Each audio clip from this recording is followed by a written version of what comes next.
ఆపదామపహర్తారం దాతారం సర్వసంపదాం లోకాభిరామం శ్రీరామం భూయో భూయో నమామ్యహం. జై శ్రీమన్నారాయణ. ప్రియ భగవద్బంధువులారా, చూడండి, పెద్ద పెద్ద ట్రాఫిక్ ఉండేటటువంటి చోట్ల రైల్వే జంక్షన్స్లోనూ కూడాను ఆ రైలు తిరిగేటప్పుడు ఆ రైలు పట్టాలు ఆ రైలు వచ్చేటప్పుడు ఈ ప్లాట్ఫామ్ రావాలంటే టక్ ఇలా మారుతుంది, దీనికి వెళ్ళిపోతుంది, రాగానే మళ్ళీ ఇలా పక్క వచ్చేస్తుంది. అటుపక్కకి ఇంకో ప్లాట్ఫామ్ ఇది దానికి తగులుతుంది, దాని నుంచి దీనికి వచ్చేస్తుంది, అది రాగా ఇది వచ్చేస్తుంది, ఇంకో ట్రైన్ ఇలా వచ్చేస్తుంది, అది వెళ్ళగానే ఇంకో ట్రైన్ ఇటు మీద వస్తుంది, మళ్ళీ మధ్యలోకి వస్తుంది, ఇలా స్ట్రైట్గా వెళ్ళిపోతుంది. ఇటు వెళ్ళేది ఇటు వెళ్ళేది ఇటు వెళ్ళేది అటు వెళ్ళేది అటు వెళ్ళేది. అక్కడ కూర్చుని ఆపరేట్ చేసేటటువంటి వ్యక్తి స్పష్టత కలిగిన వాడు కావడం చేత అలాగ ఒక ప్రోగ్రాం తయారు చేసుకుని దాన్ని కంప్యూటరైజ్ చేసి దాన్ని పెట్టి అది ఒక్క క్షణం కూడా దానికి తీరిక ఉండదండి. ఎందుకంటే అన్ని ట్రైన్స్ తిరుగుతుంటాయి. నిమిషానికి ఒక ట్రైను, 2 నిమిషాలకు ఒక ట్రైను, 5 నిమిషాలకు ఒక్కొక్క ట్రైను వచ్చేస్తూనే ఉంటాయి, అవి దాని మీద తిరుగుతూనే ఉంటాయి. ఇది ఇటు అటు అటు ఇటు మారుతూనే ఉంటుంది. ఎక్కడ కాస్త ఏదైనా తప్పు జరిగినా బస్ ఇది వెళ్ళి మరో దానికి కొట్టడం, అక్కడి నుంచి కొంత ఏదో కొలాప్స్ అయిపోవడం, కొన్ని ప్రాణాలు గాల్లో కలిసిపోవడం, ఆస్తి నష్టం, ప్రాణ నష్టం, రకరకాల శ్రమలు ఇవన్నీ జరగడం మనం చూస్తుంటాం. ఎంత పద్ధతిలో సాగుతుంటాయండి. మన శరీరంలో ఉండే వ్యవస్థ చూడండి ఎంత తమాషాగా ఉందో. గాలి పీలుస్తున్నాం, అన్నం తింటున్నాం, గాలి వదులుతున్నాం, కానీ తిన్న అన్నం మళ్ళీ బయటికి రావట్లేదు. రోగం వస్తే వస్తుంది, అది వేరే విషయం అనుకోండి. గాలి పెడుతోంది, ఆహారం పెడుతోంది, ఒకదానికోటి అర్థం కావట్లేదు, ఆ లోపల మళ్ళీ ఏవో సంచారం చేస్తున్నాయి. గుండె కొట్టుకుంటోంది, లంగ్స్ పనిచేస్తున్నాయి, గాలి పెడుతోంది, రక్తం ప్రసరిస్తోంది, లోపలికి ఎడుతోంది, బయటకు వస్తోంది, క్లీన్ అవుతోంది, క్లీన్ అయింది మళ్ళీ రీసైకిల్ అవుతోంది, ఆ వచ్చిన చెత్త మళ్ళీ బయటకు వస్తోంది. What a kind of mechanism the body has. ఆశ్చర్యం కదండి ఇది మనం చూస్తే. ఒక్క క్షణం తీరిక లేకుండా, అయ్యో నేనేదో పెద్ద అలసిపోయాను, పొద్దు నుంచి పనిచేసి అని పాపం ఇలాగ చెమట ఓడ్చుకొని వెళ్ళి వాడు మంచమే పడుకుని నిద్రపోతుంటాడు. గుండె పడుకుంటుందా? లంగ్స్ పడుకుంటున్నాయా?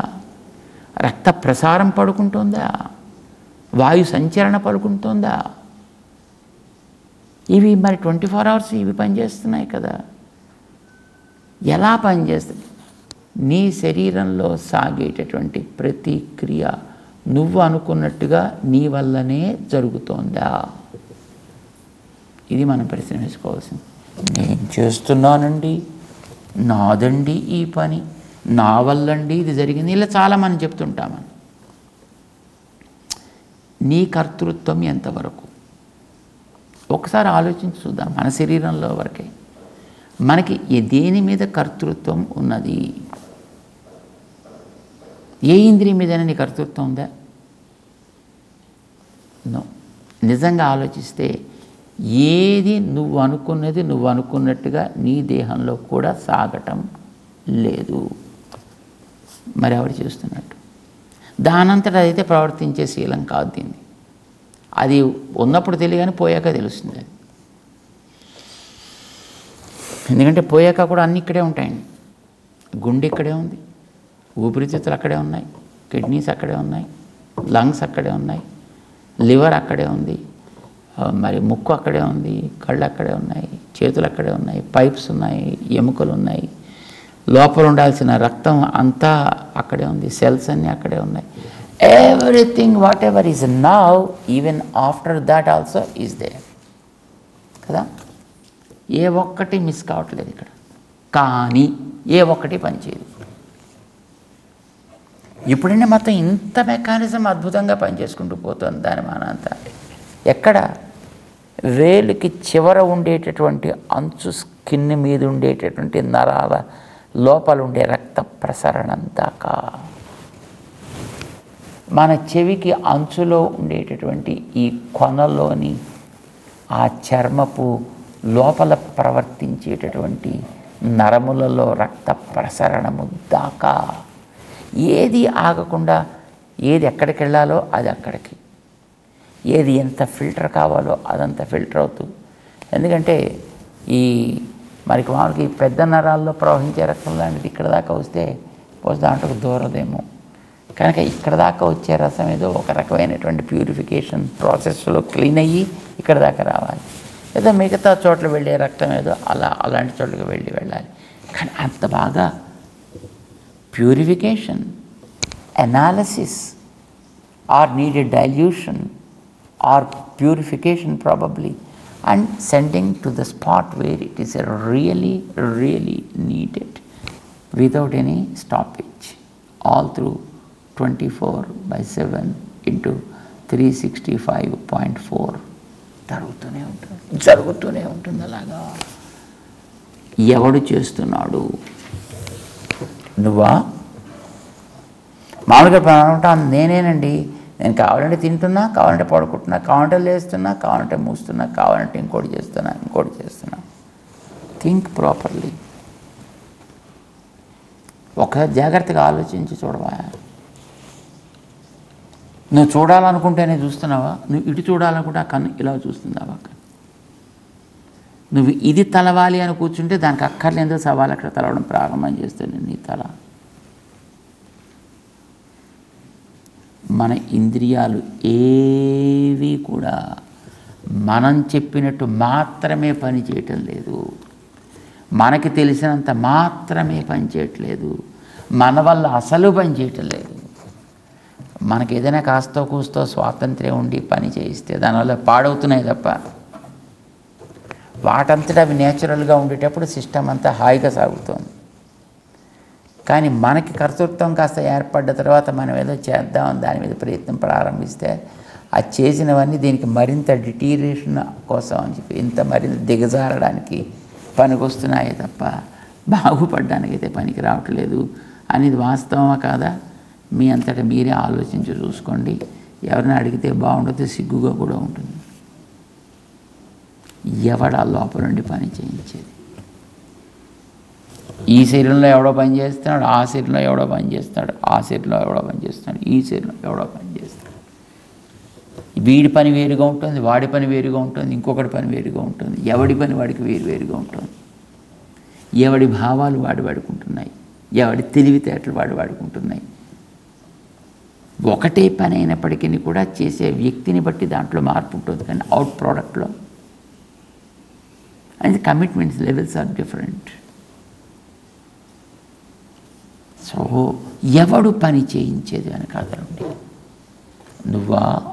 నువ్వెవడు ముందర? జీవుడా? నిద్రపోతున్నప్పటికీ రాత్రి మళ్ళీ ముక్కు గాలి పీలుస్తూనే ఉంది కదా. నిద్రపోతున్న తర్వాత కూడా గుండె మళ్ళీ 72 సార్లు లబ్ డబ్ కొట్టుకుంటూనే ఉంది కదా. అప్పుడెవడ పని చేస్తున్నట్టు? నువ్వు కాసేపు పడుకుంటున్నావు కదా అని నీ గుండెకు కూడా పడుకుంటే నువ్వు పడుకోవాలి, నేను కూడా 5 నిమిషాలు పడుకోవాలి. వాస్తవం నువ్వేనండి పెద్ద రెస్ట్ తీసుకునేవాడు. నేను తీసుకోకూడదా అని అది కూడా ఒక 5 నిమిషాలు రెస్ట్, 5 నిమిషాలు కాదు కూడా 1 నిమిషం రెస్ట్ తీసుకుందనుకోండి, మళ్ళీ వీళ్ళు లేవడం ఇంక ఇలాంటి ఆలోచనలు చేసే అవకాశం ఇవ్వదు అంతే ఆ గుండెకి. అప్పుడు కూడా అది పనిచేస్తుంది, అప్పుడు కూడా పెర్ఫెక్ట్గా పనిచేస్తుంది, అప్పుడు కూడా చాలా సమర్థవంతంగా పనిచేస్తోంది. ఎవడు చేస్తున్నట్టు ఇదంతా? వేదాలు చెప్పాయి మనకి ఎవడు చేస్తున్నాడు. ఏషు సుప్తేషు జాగర్తి. ఈ జీవుడు నిద్రపోతున్నా, ఈ ప్రాణికోటి నిద్రపోతున్నా, నిద్రపోకుండా వెనకాతల లోపల ఉండి దీన్ని జాగ్రత్తగా నడిపించే ఒక తత్వం ఉందయ్యా. ఏమిటా తత్వం? దాని పేరే పరమాత్మ తత్వం. ఇది మనకి అందరిలోనూ ఉంటుందండి, అందరిలోనూ పనిచేస్తూ ఉంటుంది, అన్ని క్షణాల్లో పనిచేస్తూ ఉంటుంది. వీడు నిద్రించినా అది నిద్రించదు, దానికి విశ్రాంతి అనేదే లేదు. మరి అది పని చేస్తుంటే నేను చేస్తున్నాను, నువ్వు మీద మెలేస్తావేందా? ఇది ఆశ్చర్యం. ప్రపంచంలో ప్రాణి కోటిలో జరిగేటటువంటి ప్రవృత్తుల యొక్క కర్తృత్వాన్ని ఎవడైనా నాది అనంటే వాడిని చూసి కూడా మనం అంతే జారిపడాలి. ఎవడైనా నేను చేశాను కనుక నేనే దీన్ని అనుభవించాలి. లోకంలో అది కూడా ఉంది కదండి. నేను కర్తని కనుక నేనే దీనికి భోక్తని కూడా, నేనే దీని యొక్క ఫలితానంతటా అనుభవిస్తా అని ఎవడైనా అంటే మన అబ్బా ఈయన ఏదో మంచి కార్యక్రమానికి ఏదో నేను అనుభవిస్తాను ఇప్పిస్తాను అంటున్నాడు. నో, అసలు చేసేదే నువ్వు కానప్పుడు నువ్వు ఇచ్చేదేంది కనుక, చేసేదే నువ్వు కానప్పుడు నువ్వు భోక్త ఎట్లా అవుతావు కనుక నిజమైన కర్త ఎవడు? అహం సర్వస్య జగతః, ఈ జగత్తులో ఉండే ప్రతి కదలికకి కారణం నేనయ్యా అని చెప్పాడు ఆయన. కానీ మనకు ఆయన మీద నమ్మకం లేదు. నేను కర్తని అని అంటాడు. నేను కర్తని అని ఆడిదాకా వెళ్ళే కర్తృత్వాన్ని వెనక్కి లాగి నీ మీద పెట్టుకున్నావు కనుక దానివల్ల వచ్చేటువంటి మంచి చెడుగులకి నువ్వే భోక్త కావాల్సి వస్తుంది. నా మీద కాదు అని పెట్టుకున్న వాడికి ఏది అవసరం లేకపోయింది. మనం చాలాసార్లు అనుకున్నాము, ప్రహ్లాదుడు తన మీద కర్తృత్వం పెట్టుకోలేదు దేనికి, కనుక ఆయన దేనికి కష్టపడాల్సిన అవసరం రాలేదు. అన్ని వెనకాతలు ఉండేటువంటి ఆ శ్రీహరి చూసుకున్నాడు. మనం ప్రతిదానికి కర్తృత్వం నాదే అని పెట్టుకుంటున్నాం. ఏం చేస్తాం? దానివల్ల కలిగే ఫలితాన్ని కూడా నువ్వే అనుభవించి తీరాల్సి వస్తుంది. అలాంటివి మనం ఎన్ని పెట్టుకుంటున్నా పొద్దున చెప్పండి, నేను చేశా, నాది ఇది, నా వల్ల ఇది, నా కోసం ఇది, నేను సంపాదించుకున్నా, నేను తింటున్నా, నేను తిరుగుతున్నా, నా వాళ్ళు వీళ్ళంతా, నేను తెచ్చుకున్న వాళ్ళు, ఎన్ని నేనులండి, ఎన్ని నాలండి. పొద్దున్న లేచినప్పటి నుంచి మనకి పోనీ రాత్రి దాకా అంటే లెక్క పెట్టలేని చూడలేము. Forget about it. At least 1 or 2 hours practice చేసి చూడండి. 1 or 2 hours లోపల చేసేది వాడండి. కళ్ళు వాడంతటా వాడికి ఇష్టమై చూడటం లేదు. చూడండి, పాపం ప్రవచనానికి కూర్చునే వాడు ఎవడైనా పాపం చక్కగా విందామని కూర్చుంటాడు. కానీ కూర్చోగానే వాడికి అలా నిద్రపోదామని ఎవడైనా వస్తాడండి, రాడు. కానీ అక్కడ కూర్చోగానే వాడికి నిద్ర వస్తుంది. పరీక్షలకి చదివేవాడికి చదువుదామని పాపం మంచి శ్రద్ధ ఉంటుందండి. బాగా చదవాలి, బాగా జ్ఞాపకం పెట్టుకోవాలి, బాగా పరీక్ష రాయాలి అని ఉంటుందండి. కానీ పుస్తకం తీయగానే వాడికి నిద్ర వస్తుందండి. వాడు కావాలని తెచ్చుకుంటున్నాడా? నో. మనకి కూర్చోగానే లోపల ఆకలిస్తుంది. మనకి పాపం ఇంకా ఇంకా ఇంకా ఇంకా విందాం తిందాం అని అనిపిస్తుంది, మనకి చేద్దాం చూద్దాం అని అనిపిస్తుంది. కానీ లోపల నుంచి ఎలకలు బయలుదేరుతాయి. ఎలకలు అక్రమంగా ఏనుగుల్లా మారుతాయి. ఇంకా ఆ ఏనుగుల పరుగులకి మనం తట్టుకోలేక ఎక్కడిదక్కడ పారేసి మనం గట్టిగా ఏదో పాపం దాన్ని సంతృప్తి పరచడం కోసం అని చెప్పి మనం మానసికంగా మాట్లాడకపోతుంటాం. రైట్? అంటే ఎప్పుడైతే కర్తృత్వాన్ని ఆ లోపల దాకా వెళ్ళేదాన్ని ఆపి అంతా నేనే చేసేదంతా నేనే, అంతా నా వల్లే అని అనుకుంటున్నామో, తెలుసుకున్నది నేనే జ్ఞాతృత్వం అహంకారం, చేసేది నేనే కర్తృత్వ అహంకారం, అనుభవించేదంతా నేనే, నేనే దీన్ని పొందాలి భోక్తృత్వ అహంకారం. ఇవన్నీ మన మీద అహంకారాలే మనం ఆరోపించుకుని బతుకుతున్నాం మన జీవితంలో. దానివల్ల మనం క్లేశాలని కొని తెచ్చుకుంటున్నాము. దేనికైనా ఒకటే మనం జ్ఞాపకం పెట్టుకోవాలి, మనందరం కూడా ఎవడో నడిపిస్తే నడుస్తున్నామే తప్ప మనంతటా మనము నడవటం లేదు. మీకు ఒకటే ఉదాహరణ, ఇప్పుడు చెయ్యి తెరుచుకుంది, చెయ్యి మోసుకుంది, ఎవడిది కర్తృత్వం దీంట్లో? చేతిదా? తెరుచుకునేది చెయ్యే, మూసుకునేది చెయ్యే. కర్తృత్వం దాందేనా? నో, నేను అనుకుంటున్నాను కనుక అది తిరుగుతుంది. నేను అనుకోవడం మానేశాను, తిరగద్దు, అయిపోయింది. దీనికి తిరుగుదామని అనిపించినా తిరగలేదండి అప్పుడు, దీనికి కదులుదామని అనిపించినా కదలలేదు అప్పుడు. అది నేను సంకల్పించకపోతే ఏ భాగమైనా అంతే. ప్రపంచంలో ఉండేటువంటి ఇంత ప్రాణికోటికి వెనకాతల ఉండి నడిపించేటటువంటి వాడు ఆయన.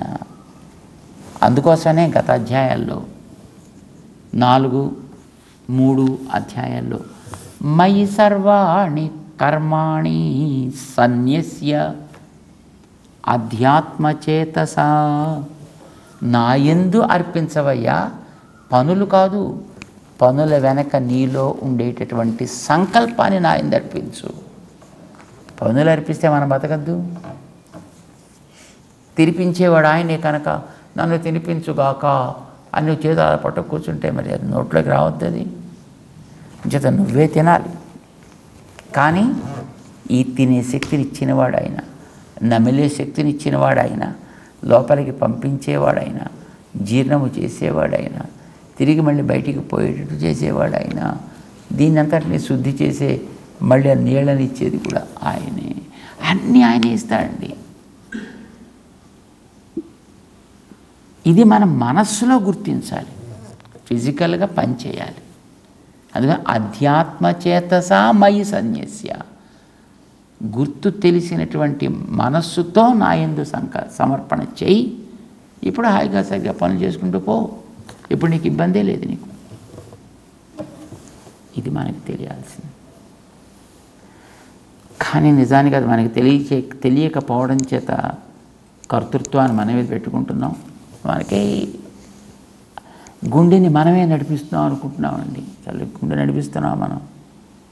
గుండె నువ్వా నడిపించేది? నీ చేతిలో కనుక గుండె ఉంటే నిమిషానికి 72 సార్లు ఎందుకు కొట్టుకోవాలి? అది నేను 2 సార్లే కొడతానండి నిమిషానికి, కొట్టుండేవాడు. లేదా 102 సార్లు కొట్టుండేవాడు.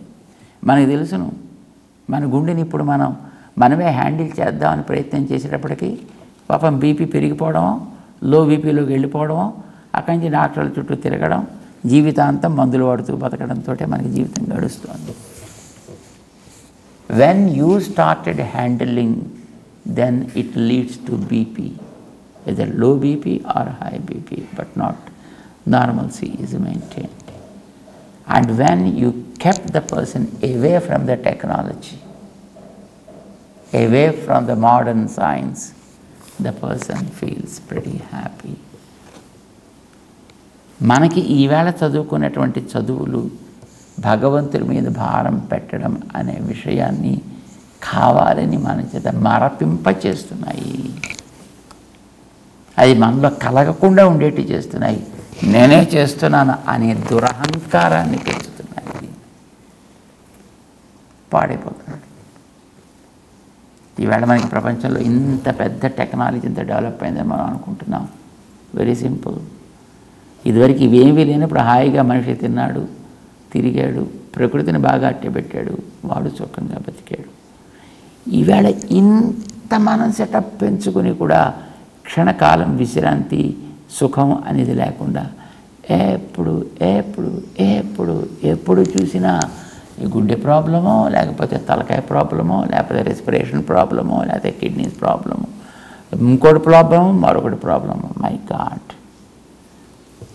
అప్పుడప్పుడు మనకు కొంతమంది స్వామి మీరే వచ్చి మా హాస్పిటల్ ప్రారంభించారండి. అబ్బా ఎలా ఉందయా, అద్భుతంగా నడుస్తుందండి అంటాడు వాడు. ఎంత అద్భుతంగా నడుస్తుందంటే అబ్బా తీరికే లేదండి. ఎంతమంది రోగుల్ని ప్రొడ్యూస్ చేస్తున్నావయ్యా నా తండ్రి, ఎంతమంది రోగుల్ని మెయింటైన్ చేస్తున్నావు రోగాలు తగ్గకుండా. రోగాలు తగ్గకుండా మెయింటైన్ చేస్తేనే కదా మరి వాళ్ళు కొనసాగేది. మనం హ్యాండిల్ చేయాలనుకున్నప్పుడు వచ్చేటటువంటి సమస్యలు ఇవి. ఏ సిస్టమ్ మీరు గమనించండి, కనిపించేదని జాగ్రత్తగా లోపలికి రండి, జాగ్రత్తగా లోపలికి వెళ్ళి గమనించండి. Nothing is in our hands, everything is in his hands. దాన్ని అంగీకరించవయా అని చెప్తున్నాడు ఆయన. దాన్ని గుర్తుపెట్టుకోవయా అని చెప్తున్నాడు. అలా గుర్తుపెట్టుకుంటే నువ్వు సర్వభూతాత్మ భూతాత్మ అయిపోతావా. ఇప్పుడు నీకు ఏ పని చేసినా నీకేం బెంగ లేదు. ఇప్పుడు ఈ చెయ్యి ఏం చేసినా చేతికి ఏం బెంగ చెప్పండి? నేను బెంగపడాలి తప్ప. నిప్పుని ముట్టుకుంటున్నానా, నీటిని ముట్టుకుంటున్నానా, నేలని ముట్టుకుంటున్నానా, నేను ఆలోచించుకోవాలి తప్ప చేతికే ఉందండి. నువ్వు ఎటు దాన్ని ప్రసరింపజేస్తే వెళ్ళి దాన్ని తాకే ప్రయత్నం చేస్తుంది. అది కాల్తీ ఏడ్చేవాడు నువ్వు, చెయ్యి ఏడుస్తుందా ఏమిటి? ఏదైనా ఐస్ గడ్డ మీద పెడితే అది చీమని కాలుతుంది, చెయ్యా ఏడ్చేది? నువ్వే ఏడుస్తావు, నువ్వే పెట్టావు కనుక. మనకు అది తెలియదు కనుక మన మీద అవసరం లేని భారాన్ని మనం మోపుకుని ఈ ప్రపంచం అంతా మన వేలి మీదే నిలబడుతోందనేటటువంటి ఒక దురభిప్రాయంతో, దురహంకారంతో మనం కొట్టుమిట్లాడుతున్నాం, టెన్షన్స్ పెంచేసుకుంటున్నాం, దాంతో రోగాలు తెచ్చేసుకుంటున్నాం, డాక్టర్లు పెంచి పోషిస్తున్నాం, ఫార్మసీని పెంచి మనం పోషిస్తున్నాం, చివరికి సుఖం లేకుండా పోతున్నాం. కానీ ఒక్క పని చేస్తే చాలు. ఏంటది? ఆయన చెప్పినట్టుగా నీ మనస్సుతోటి భారం ఆయన మీద పెట్టు. ఇప్పుడు హాయిగా నీకు ఏది బాధ్యత అనే సమాజం అప్పగించిందో ఆ పనిని చేసుకుంటూ వెళ్ళిపో. ఎక్స్పెక్టేషన్స్ లేకుండా చేసుకుంటూ వెళ్ళిపో. జరగాల్సినంత అది మంచిగా చేస్తుంది. నేను ఎప్పుడు నా చెయ్యి ఇబ్బంది పడాలి, నా చెయ్యి దెబ్బలు తగిలించుకోవాలి, నా చెయ్యి పని చేయకుండా పోవాలి, నా చేతికి ఏదో తెగిపోవాలని నేను ఎప్పుడు కోరుకోనే. నేను ఎప్పుడు నా చేతిని హాయిగా అందంగా ఆనందంగా ఉంచాలని నేను కోరుకుంటాను. నువ్వు వాడికి చేతిలాగా కా. ఇది మనకి గురువులు బోధిస్తారు, ఇది భగవంతుడు మనకి చెప్తున్నాడు. 5వ అధ్యాయపు భగవద్గీతలో చెప్తున్నాడు. ఈయన మనందరి కోసం చెప్తున్నాడు. అందుచేత చక్కగా అలా విని తెలుసుకుని పని చేసుకుంటూ పోయే ప్రయత్నం మనం చేయాలయా. శరీరంతో చేసే పనులని ఎన్ని రకాలుగా మనం చేస్తున్నామో విడదీసి చూపిస్తాడండి 5వ అధ్యాయంలో 8వ శ్లోకం దగ్గర నుంచి. తెలుసుకునే ప్రయత్నం చేద్దాం. మనం కూడా వాడి పరికరాల్లాగా ఉండగలిగే ప్రయత్నం చేయడం కోసమని. జై శ్రీమన్నారాయణ.